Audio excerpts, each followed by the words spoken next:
अपने छोटे भाई रजा महमूद की मोहब्बत में ये गज़ल मैं कहना चाह रहा हूँ।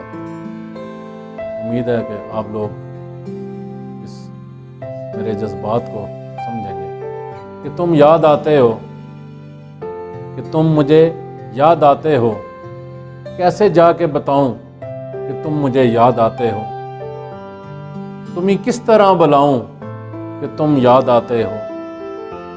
कभी ज़हर ना होने दूं ये बात, कभी ज़हर ना होने दूं ये बात, कब तलक छपाऊं कि तुम याद आते हो, कि तुम याद आते हो।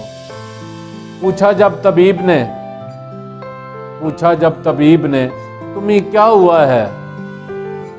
पूछा जब तबीब ने तुम्हें क्या हुआ है, मैं यही मर्ज़ बताऊं कि तुम याद आते हो, कि तुम याद आते हो नहीं पाता मुझसे कोई भी काम, हो नहीं पाता मुझसे कोई भी काम, दिल क्यों कर बुलाऊं कि तुम याद आते हो, कि तुम याद आते हो। अब ये कहूंगा, अब ये कहूंगा सबसे,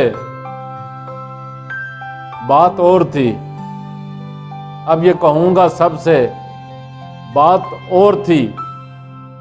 क्यों ये शोर मचाऊं कि तुम याद आते हो, कि तुम याद आते हो। कैसे जाकर बताऊं कि तुम याद आते हो। तुम्हें किस तरह बुला दूं, तुम्हें किस तरह बुला दूं कि तुम याद आते हो, कि तुम याद आते हो।